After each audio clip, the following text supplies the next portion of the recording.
Welcome to this edition of Breeding to Win. Obviously, lots happened over the Cape Summer season. We're going to be focusing, obviously, now on the big $1 million day and what a day it was for trainer Glenn Puller, his team, his connections, and it was Illuminator who came to the fore. Now, what did it take to breed a special individual like Illuminator? Breeding to Win caught up with John Costa. Moving through, Illuminator running a big race. Ambitious, Victorious J also towards the inside. Silver Mountain, Illuminator towards the outside fence, towards the inside. Victorious J at the line, Illuminator! Illuminator won the million. Swift Mountain second. Claverflay Stud won the inaugural running of the CTS $1 million race a couple of weeks ago at Kenilworth. John Costa's here. He's the stud master out at Claverflay Stud. John, welcome. Nice to have you here with us today. Just let's go right back to the basics. I see this horse is out of a mare called Pacific Lights. Tell us a little bit about her. Where does she come from? What's her background? Well, when I joined up with Marcus, the reason that we got together was Marcus had plenty of fillies in training, and he obviously needed somewhere to send these fillies to stud. So Pacific Lights was bought by Charlie Laird from Ascot Stud, who bred her. Put into training, she won 5 races. She was feature placed. She was a half sister to a Group 1 winner. And being by Al Mufti, who's turned out to be a great brood messiah, it made absolute sense to breed with her. So starting off with Ascot, well done for breeding Pacific Lights, and for Charlie Laird for buying her and racing her with Marcus, and then ended up at Claverflay. John, what did this mare have before she had the Illuminator? Had she been successful early on? Well, Stan, she started off with National Emblem. She had a filly by National Emblem, and then she went to Trippy and had the most gorgeous filly called Massachusetts. And we sold Massachusetts at the Book One sale for 1.6 million rand. And normally when you have a filly that really looks the part with a mating, and you send it back again to try and get the similar result, you would expect a colt to almost be even more spectacular. But I'm sure you're going to ask me a few questions about the Illuminator himself. John, what intrigues me a little bit is you've got a host of top stallions out there at Claverflay, and I'm just wondering why you sent her over the mountain to Trippy. Was there a reason for that? Something must have appealed to you. Well, we've got a great deal with Gaynor. When Gaynor imports stallions, we take a quarter share of her stallions, and she does likewise with us. So we own a big chunk of Trippy, we own a big chunk of Philanthropist, and Gaynor owns a big chunk of Twice Over. So it's been fantastic for both studs. And you know, Trippy is without doubt one of our favorites. We bred his first Group 1 winner in For the Lads in South Africa. And it's a mating, you know, Mr. Prospector and Roberto has been immensely successful all over the world. Zenyatta, Horse of the Year in America, is bred on that cross. Likewise, Glen Eagles, who won the Irish 2000 Guineas and the English 2000 Guineas, has gone to Standard Coolmore. He's a 4-time Group 1 winner. Dubawi, one of the great stallions of Europe, is also bred on the same cross. So from a pedigree point of view, it was a mating that I really wanted to do. But from a conformational point of view, it was even more so. And as I explained earlier, Massachusetts was an absolute bomb of a filly. All right, now the foal is born.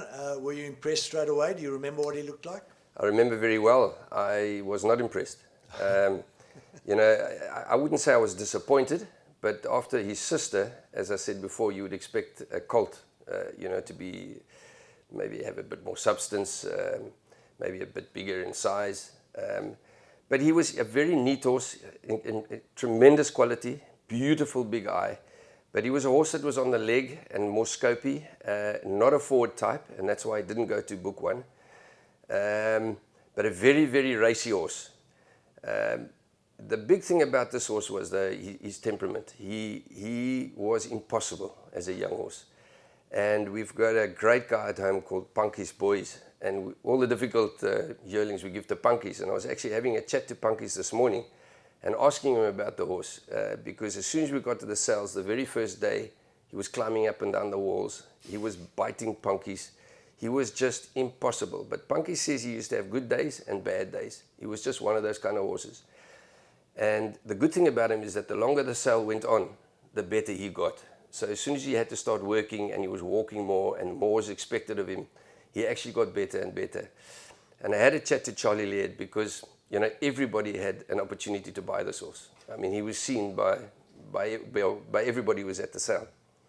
And Charlie just said that the first day he pulled him out, he was absolutely impossible, and he just put a line through him, and he said, because his mother was apparently very temperamental in training, and put a line through him, he said, no man, you know, he can't handle a horse like this, you know. So he was his own downfall probably when it came to price. As such, John, what were your expectations price-wise at the sale? Our expectations were a lot more, Stan, but you know, we sellers. And, you know, our sales are swings and roundabouts like all breeders. You go to a sale, you have an amount that you'd like to gross, and how you get there is immaterial. Some horses go a bit more than what you thought, and others go a bit less. But we were disappointed, and, you know, it's something that we work very hard on, because first impressions at a sale are so important. If a horse is messing around and not doing the job he's meant to be doing, you only have one chance. Your buyer comes, has a look at the horse, sees what he's like, and then maybe, you know, writes him off and says, I'll move on to the next one. So because he was so naughty, and because he was, and he was never nasty naughty, he was playful, he was immature, I would say. That is maybe the reason also why he didn't go the kind of money we expected he would have. All right, but by the time this horse got to the sale, had he developed the right way in your eyes? Yeah, I had a look at his photograph at home on the computers. And a very neat horse, a very leggy horse, not an early type of a horse, more a horse that looked like he should be a miler. But having said that, Trippy always has tremendous speed, and this was just a horse extremely lucky that he ended up with a bloke like Glenn Puller, who gave him all the time in the world, because at the end of the day, that was all he needed. But from Clover Flay's point of view, because we needed as many horses as possible to qualify for the $1 million, we'd rather put him on the sale than keep him to a later sale like the 2-year-old sale or the ready-to-run sales where he wouldn't have been able to qualify. I just want to chat about the race itself. Now, you said you had a couple of runners there from bred out at Klavervlei, so you must have had quite a few to watch. But your thoughts during the running of the race, and when this horse came up the outside fence and had an obvious chance, what were your thoughts at that stage? Well, we had 25% of the horses in the race. And I went to the draw. And our horses drew 7, 13, 15, and 16. And the favourite horse, 7th Plain, drew the widest of the lot. And, you know, 1400 metre the draw is absolutely essential. And so it worked out in the running of the race. But watching our favourite horses, seeing 7th Plain running on and going to run into a place, but absolutely missed the other horse until he flew up on the outside. And there's a fantastic photograph of the two jockeys fighting it out, looking to their right in absolute astonishment as this horse flies up past the post. So at about 100, I would say disappointing, because we were going to run into a place, but at the 50-meter mark, it suddenly changed. And it's amazing, Stan, that how that jubilation comes over you when you suddenly find out, you're making a big run to win the race. You know, that's why racing is such a great game. Everybody has a chance. It doesn't matter how much you spend, as long as you're there. And it is a fairy tale, and racing is made up of fairy tales. And, you know, starting off from the owners, I mean, two wonderful guys. You know, Ian has been in a lot of Klavervlei tractors, a lot of our syndicates. And Ian and Francis come to all our dues. You know, we have dues out at Vasco's there, and the guys are always there. So from an owner's point of view, it's just fantastic that they won this race as small owners, but, you know, having said that, involved in a lot of horses. And then from Glenn Puller's point of view, I mean, I have so many accolades for Glenn.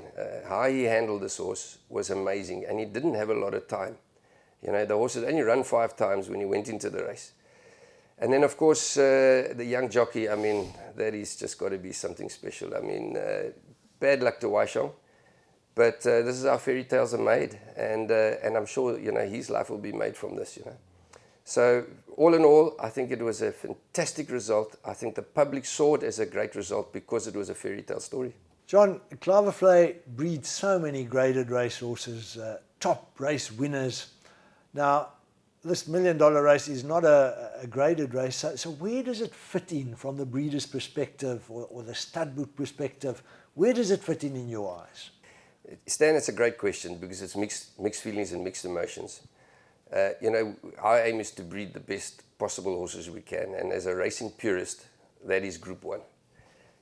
And we know that one or two of the horses, Clava Vlei bred horses that ran in this race, actually had to give up or forsake running in Group 1s to go for this race. Now, you know, to win the championship, you need stakes money as well. But this is a restricted race, so it doesn't count. So that throws another spanner into the works. But I think the fact that it's the very first and maybe the only $1 million race on the African continent in itself puts it alone. Because that's something that they can never take away from you. You know, it's an absolute privilege to win Group 1s, and to have as many Group 1s behind your name as possible is great. But to win the inaugural and maybe the only $1 million race ever on the African continent was extremely special.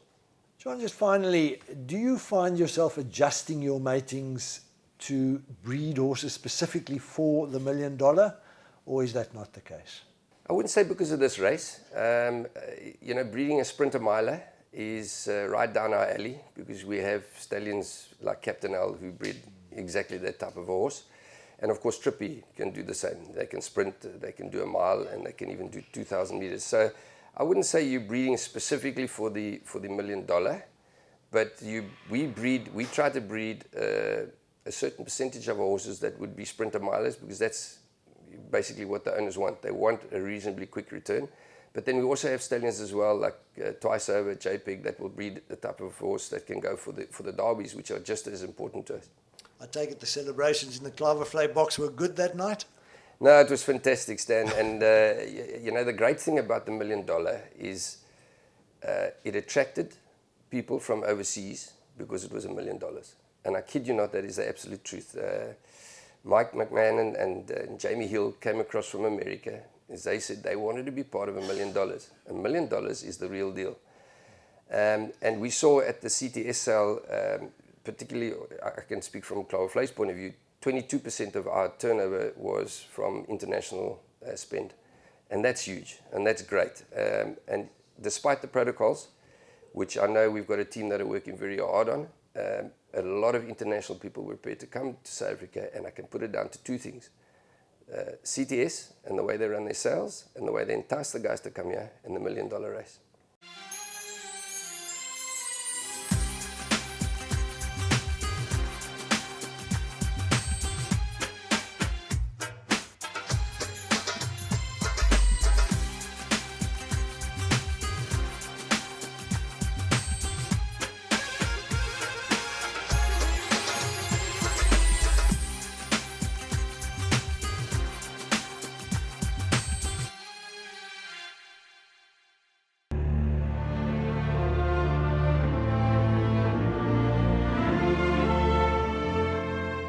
We believe in excellence. We believe that if you're going to do something, you do it to your best ability. We aim to make Balmoral #1 in the Southern Hemisphere, not just South Africa.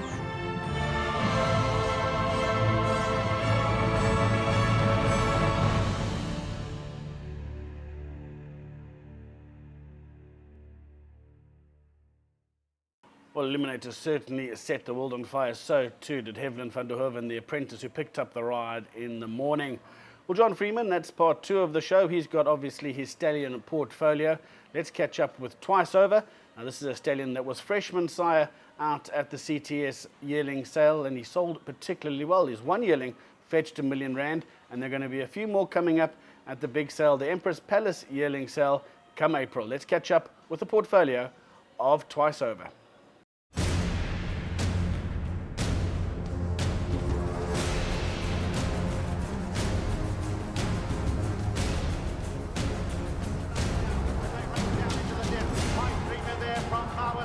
Just behind them, Fame and Glory under pressure. Then follows City Leader and Sariska, but it's Twice Over who hits the rising ground in front from Pipe Dreamer. Power Thief running home strongly, but Twice Over out in front is going to win the Champion Stakes for Henry Cecil. And it's Twice Over with a big happy shows in front of Vince against the round in second place. Behind this Mitch in the car, but it's Twice Over now on a great day for Henry Cecil.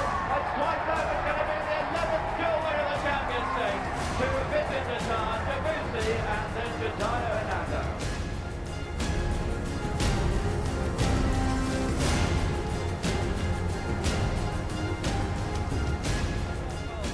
Over continues to be in front. He's about 3 clear. Shree Pruta, the outsider, in second position with Viscount Nelson, but as they race towards the line, Twice Over in front. He's idling a little bit in the closing stages, but it's a fourth corridor clip for Henry Cecil.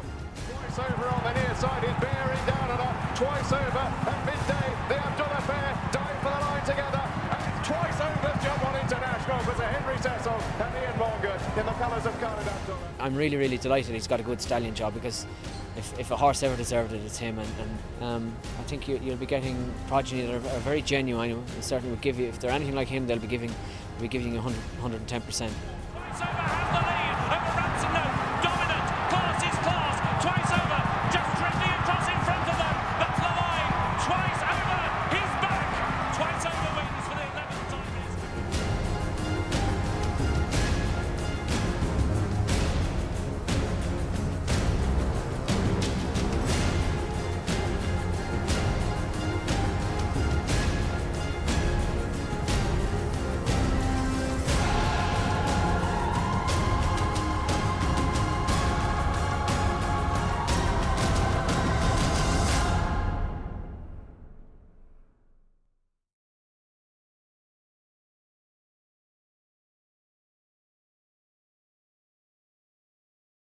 Access the world's best sires at the Inglis 2016 Yearling Sale Series. Sires represented include Redoute's Choice, Fastnet Rock, High Chaparral, Street Cry and Medaglia d'Oro.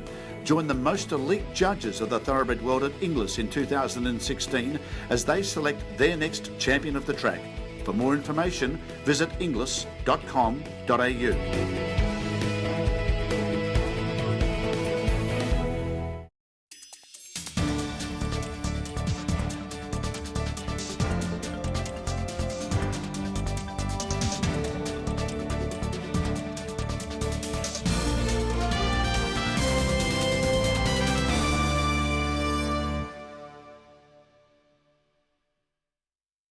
The second of the freshman sires out at the Cape Town Convention Centre was What a Winter, another stallion who sold particularly well. Now, the team out at Drakensberg are very proud of this fella, so too are his shareholders, and John Freeman tells us a bit more.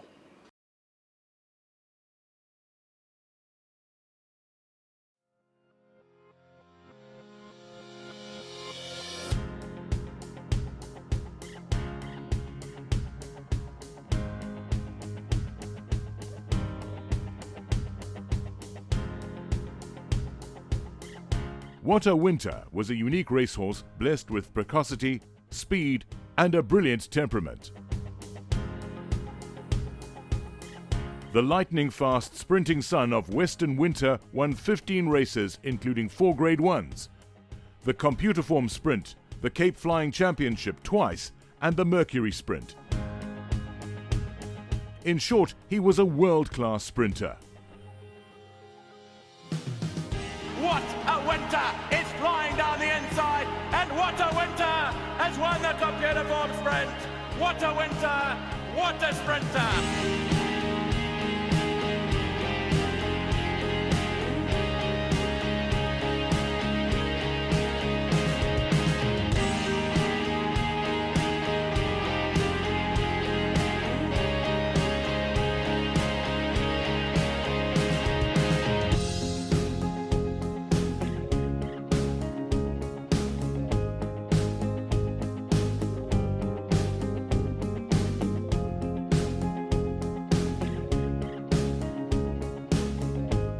What a Winter's first crop of foals arrived on the ground in 2014.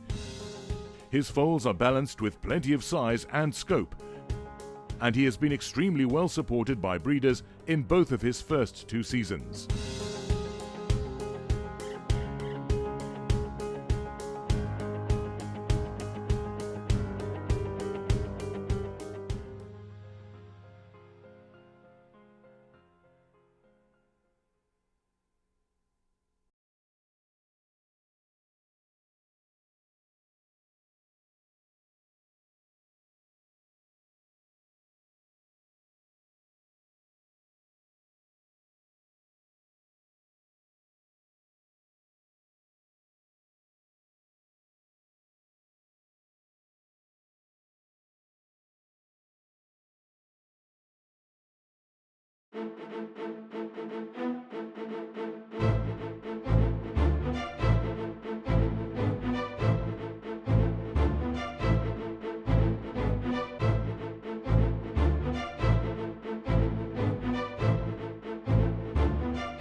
Well, hats off to trainer Robbie Sage. Madame Dubois winning the feature race out at Turfington over the last weekend.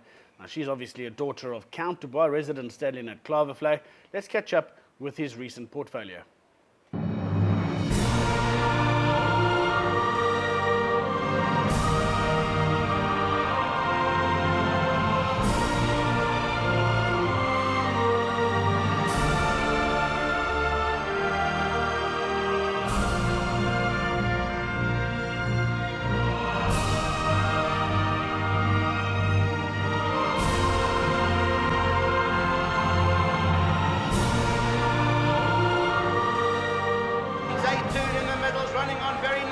Zaytoon in the centre of the track now. It's Zaytoon that's picked it up into the closing stages. Candy Critic running on. Zaytoon won it. And it's Ghostwriter a length and a half. Bridget's Academy out the back, and Asylum Seeker's motoring home. Asylum Seeker timed to perfection from Ghostwriter. Like Fairy in the Woods, the one who's charging home in the centre of the course, and Fairy in the Woods has erupted home closer and going on well. Fairy in the Woods drawing off in the closing stages, goes on to win. Fly By Night back towards the inside, stayed on for second. Sweet Aria kicked late for third. Kinematic Countess come alive on the inside. Kinematic Countess is now running on strong. She's a stunner behind that, then Solarium, but it's Kinematic Countess. Kinematic Countess one of the couple. French Navy's running a big race with Amsterdam as well. It's now Deputy Judd. Here's French Navy. French Navy hits the front in the SA Classic. Amsterdam is second, but French Navy from Amsterdam roll out the red carpet for French Navy. He's arrived. He's all over him into the closing stages. Door of Deception and Ashtar. These two, Door of Deception coming back for more. Door of Deception meets Ashtar.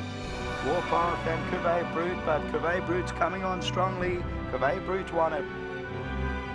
Now Cuvée Brute starts to draw clear to win it. Cuvée Brute from Lani Da. And Cuvée Brute has absolutely swept into the lead.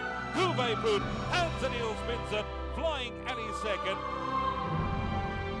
French Navy's running on strongly. Ertijol, but French Navy's coming on best of all. And French Navy hits the front to win the Daily News.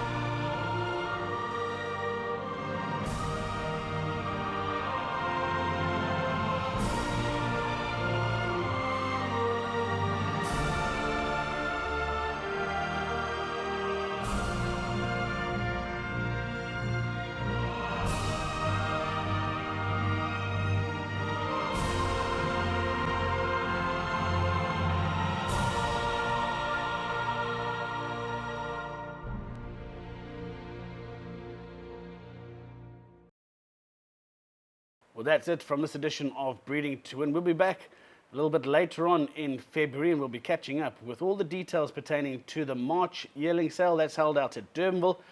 Nearly 230 horses go under the hammer. We look forward to bringing you the most valuable sale in terms of value for money, and hope that you can join us in the Western Cape for the second leg of the CTS sales calendar. From me, back to the studio, where Julie takes over with Turf Talk.